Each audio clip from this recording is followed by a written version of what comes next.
This is a CBS News Detroit update. Good morning, I'm Chris Ledeen. Here's a look at your top headlines on this Tuesday, August 20th. Day one of the Democratic National Convention is in the books. The night was full of speeches and a passing of the torch. The theme was for the people as President Biden delivered the keynote address. Former Secretary of State Hillary Clinton also gave a speech encouraging Democrats to keep fighting. Vice President Harris briefly took the stage and will return Thursday night to formally accept the party's nomination for president.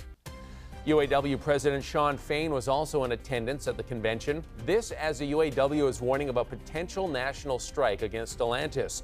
The union says the automaker is failing to uphold its commitments in their new contract. This includes the decision to not reopen the plant in Belvidere, Illinois, as promised in their 2023 agreement with the union. In a statement, Fain said, on behalf of auto workers everywhere, we're standing up against a company that wants to go back on its commitments and drive a race to the bottom at the expense of the American worker. We have reached out to Stellantis for comment and have not received a response.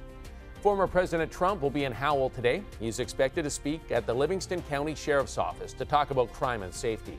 The visit comes after Howell made headlines during Trump's rally in Grand Rapids last month when white supremacists organized demonstrations throughout the city. It's Trump's sixth visit to the battleground state. Michigan is expecting to receive more than $100 million in opioid settlement money this year. It's one of the largest lump sums so far, according to the Michigan Department of Health and Human Services. Advocates for recovery tell CBS News Detroit that in the years since opioid settlement money has begun flowing into Michigan, the money has been used for a wide range of resources and services. Some good news to share about a child who was shot in a drive-by yesterday morning on Detroit's east side. The 8-year-old boy is now out of the hospital and recovering at home. The shooting happened around 5 in the morning at a home near Fairmount Drive and Shakespeare Street. Police say the boy was sleeping in a front room when he was grazed in the head by a bullet. Right now, let's get that next weather forecast for this Tuesday. Good morning, Troy. Good morning, Chris. Today, a cool start once again, and we have a pretty cool afternoon, only warming to a high today of 70 degrees, even though we'll have tons of sunshine at times.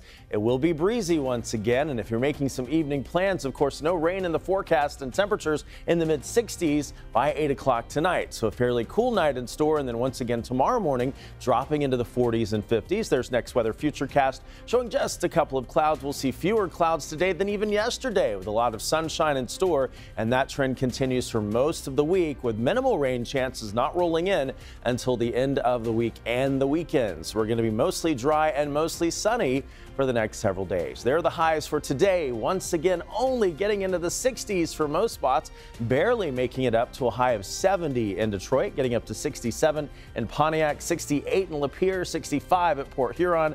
Adrian today only warming to a high of 69 with breezy conditions and again low humidity. Early morning temperatures tomorrow will be near 50 in spots, 50 in Detroit, 47 in Lapeer, 44 in Ann Arbor, Adrian at 47. The next 7 days will shape up like this. A high tomorrow, just a little bit warmer, but still running more than 10 degrees below the average in many spots, going to 74 for the afternoon high on Wednesday. By Thursday up to 78, then 80 on Friday.